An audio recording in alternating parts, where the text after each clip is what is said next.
नमस्कार दोस्तों, बहुत इम्पॉर्टेंट टॉपिक है समाज के लिए, specially the middle class of India. Middle class families need to stop this one thing if they have to grow. अपने परिवार में ये चीज़ करनी बंद करनी पड़ेगी। ये वीडियो पूरा तो देखना ही है, अपनी फैमिली ग्रुप्स पे डाल देना, क्योंकि ये हो रहा है, हर फैमिली में हो रहा है, मोस्टली हो रहा है, इसलिए मिडिल क्लास कहीं पहुंच नहीं पा रही। वो है एक चीज़, अपनी फैमिली में मेलो ड्रामा कम कर दें। बंद तो नहीं हो सकता, मुझे भी पता है, पर इसको आप कम कर दें, क्योंकि हर फैमिली में ये एक ऑरा और एनर्जी और पॉजिटिविटी और आगे बढ़ने की जो क्षमता होती है उसको कम कर रहा है। अब मेलोड्रामा तो अंग्रेजी का वर्ड है, हिंदी में इसको आप एक वर्ड बोल सकते हो, ड्रामा तो बोल ही सकते हो, कलेश। और ये चीज़ बोल सकते हो कि एक ऐसी एनर्जीज जो अभाव के माइंडसेट से आती हैं। इसको थोड़ा समझाऊंगा मेलोड्रामा का। नॉर्मली आप देखेंगे मेलोड्रामा और ये सब होता है एक इनसिक्योरिटी से होता है। वो किसी की भी परिवारजन की हो सकती है, ज़्यादातर महिलाओं की होती है, क्योंकि डिफ़ॉल्ट सेटिंग में इनसिक्योरिटी महिलाओं में होती है। उनके हज़ारों साल से चला आया है, क्योंकि एवोल्यूशन की थ्योरी अगर आप पढ़ेंगे तो आपको पता चलेगा, तो मैं उसको बायोलॉजी का नहीं बनाऊंगा। महिलाएं नॉर्मली इनसिक्योर होती हैं सारी, वो बहू हों, चाहे बेटियां हों, चाहे माताएं हों। तो वो इनसिक्योरिटी से परिवारों में ड्रामा आता है, पैसे को लेके, प्रॉपर्टी को लेके, खर्चों को लेके, इन्वेस्टमेंट्स को लेके, रीस्ट्रक्चरिंग को लेके, नाम बदलने के लिए, या कोई भी ऐसी बात करी जाए तो ये आता डायरेक्टली नहीं है, आता इन वजह से, आता हमेशा पैसे की वजह से। बट वो दिखेगा कैसे आपको? वो दिखेगा हमेशा आपको इज्जत बेइज्जती के इश्यूज में। एक जनरेशन आपको हमेशा बोलेगी हमारी बेइज्जती होगी, हमारी इज्जत नहीं करते, हमें पूछते नहीं, हमें देखते नहीं। वो सारा कंट्रोल है। आज तक एक निकम्मे नशेड़ी लड़के के ऊपर मुझे माँ बाप और बहू में ओनरशिप के इश्यूज नहीं दिखे। जैसे जैसे लड़का आईआईटी आईएम, पैसा ज़्यादा कमाने वाला, अच्छी नौकरी, ठीक ठाक काम करने वाला होगा, उस पे वहाँ उन घरों में और ज़्यादा मेलो ड्रामा होगा। क्योंकि जहाँ पर ये नशेड़ी गंजेड़ी टाइप आ जाएगा कोई बेटा, तो वहाँ कलेश सिर्फ इस बात का ही होगा, और वहाँ कोई एसोसिएटेड आपको कलेश नहीं दिखेंगे।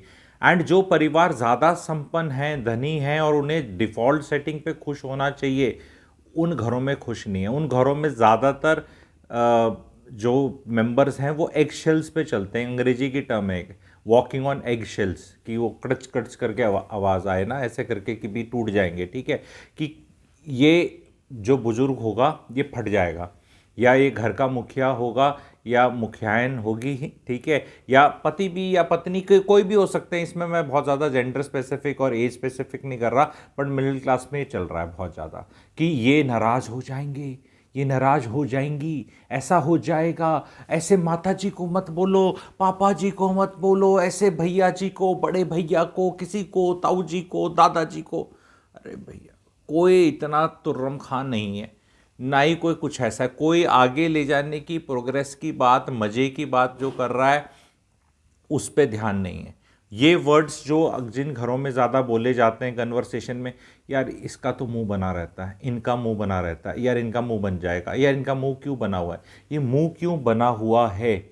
आप देख लो आपके घर में कितनों का मुंह बना रहता है। जो इस टॉपिक से आइडेंटिफाई कर रहे हैं प्लीज़ लिख लो। अगर आपके घर में महिलाओं का, या पुरुषों का, या बुजुर्गों का, या घर के मेंबर्स का मुंह बना रहता है, तो वो पैसिव एग्रेसिव बिहेवियर है।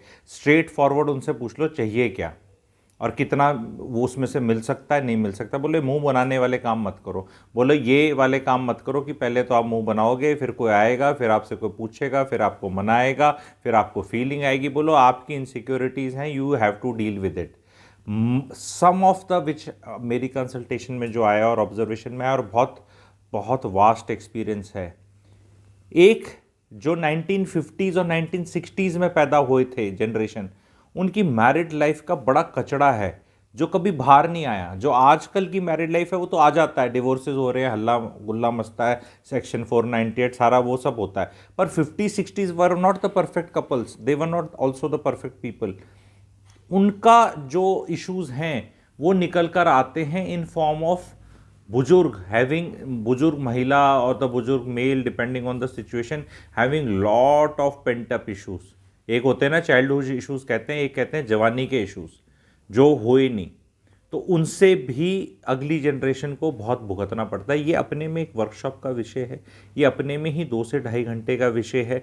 इसमें आपकी gas lighting, narcissism, control freak और ये सब चीज़ें आ सकती हैं। अगर आप चाहते हैं at some point of time कि मैं इस तरह की वर्कशॉप ही कंडक्ट कर दूं, क्योंकि उसमें टू एंड फ्रो क्वेश्चंस भी पूछे जाएंगे और 10, 15, 20 एग्जाम्पल्स और टेम्पलेट्स बताए जाएंगे कि ऐसे प्ले आउट करते हैं और उनसे बचना कैसे है, तो आपको लाइफ में बहुत स्ट्रेंथ मिलेगी। उसके लिए what you have to do is, comment section में एक मेरा ऐप मिलेगा, उसको डाउनलोड कर लो एंड क्योंकि कंडक्ट वहाँ होगा, और एक वेबिनार इन्फॉर्मेशन ग्रुप मिलेगा, वेबिनार इन्फॉर्मेशन ग्रुप मिलेगा, उसको भी आप ज्वाइन कर सकते हैं। टेलीग्राम ग्रुप होगा, गुरुजी फ्रॉम गुरुग्राम करके उसका नाम होगा, उसको ज्वाइन कर सकते हैं। तो उसमें इन्फॉर्मेशन जब भी मैं इस तरह का कंडक्ट करूँगा अगले 15, 20, 25 दिन में, तो आपको वो मिल जाएगी। आप अपने कमेंट सेक्शन में ये जो सिचुएशन और ये जो मुद्दा मैंने छेड़ा है, इसके रिलेटेड आपके कोई क्या इश्यूज़ हैं वो भी कमेंट सेक्शन में लिख सकते हैं, उन सब को जोड़ दिया जाएगा। पर मोटा मोटी क्या हो रहा है, इंडियन हाउस होल्ड्स में तनख्वाह फिक्स्ड है, मान लो किसी की बच्चे की फिक्स्ड है, पेरेंट्स या उसकी बीवी या the rest of the members are not bothered कि जो घर में कमाने वाले पुरुष हैं उनको what they go through by earning money, वो अपने घरों में रह के फरमाइशी प्रोग्राम ऐसे चलते रहते हैं कुछ महिलाओं के, उन्हें कोई पता नहीं कि बाहर कितना ट्रैफिक जैम लगता है, बॉस कैसे गाली देता है, सुबह शाम कैसे काम करना पड़ता है, वर्क स्ट्रेस कैसे, कुछ नहीं पता। कलेश तो देखो सब घरों में होता है। गुजरात में मैंने एक चीज़ सीखी है गुजरात के रहने में कि वहाँ भी होते हैं, पर वहाँ परिवार के लोगों को पता चल जाता है कब धंधा is getting affected because of the klesh, and then everybody shuts up. एक डिफ़ॉल्ट सेटिंग उनने, एक फ्यूज़ होता है वो लगा रखा है, जैसे कि वो इलेक्ट्रिसिटी का फ्यूज़ नहीं होता, लोड पड़े तो फट जाए या कुछ गड़बड़ ना हो, आग ना लगे, तो उस तरह उनने मैकेनिज़्म बना रखे हैं। और ये मैकेनिज़्म मैंने वहाँ से सीखे हैं। वहाँ से मेरे जो स्टे इन गुजरात था, बहुत मेरी ऑब्जर्वेशन रही थी, बहुत लोगों से बातचीत रही थी, वो मैंने काफ़ी सीखा है कि how to have these fail safe things in our families so that we can all live a fulfilling purposeful happy life.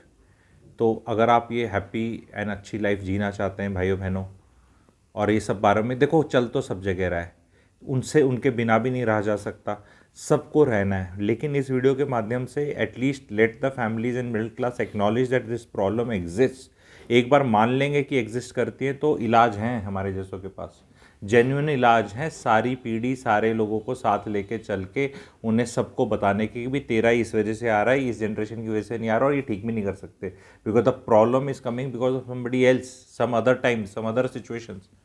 उसको एक्सेप्ट करना है, उसकी हीलिंग होनी है, रिकग्निशन आएगा कि येस मम्मी जी आपने बहुत सेक्रीफाइस किया, बहुत किया, बट इसमें इन अगली वाली का कोई कसूर नहीं था। दादी जी आके वो अब साफ नहीं कर सकती आपका ब्लैक बोर्ड जो अपना ऐसे ऐसे कर दिया। We'll have to find peace. Yes the father has to acknowledge lot of nonsense happened with the mother. yes that has to be acknowledged and then we have to move ahead. I hope थोड़ा सा वो लगता है abstract लगता है, इस तरह के टॉपिक्स कोई बना नहीं रहा है यूट्यूब पे, आपको पता है, बट ये हमारी लाइफ को इफेक्ट करते हैं। तो लेट्स इन 2024 शनि जी का साल है, इसमें प्रैक्टिकलिटी से चलेंगे। जहाँ ये कलेश चलेंगे वहाँ कुछ नहीं चलने वाला उन घरों में। इस साल तो बिल्कुल नहीं चलने वाला, कुछ भी नहीं होने वाला अच्छा सिवाय इसके, और जब होगा नहीं तो और तुम कलेश करोगे। तो प्लीज़ आप लोग इस चीज़ को कमेंट सेक्शन में लिखें, ज्वाइन करें ग्रुप को, एंड वीडियो को लाइक करें, फैमिली ग्रुप्स पे पक्का शेयर करें। Thank you very much.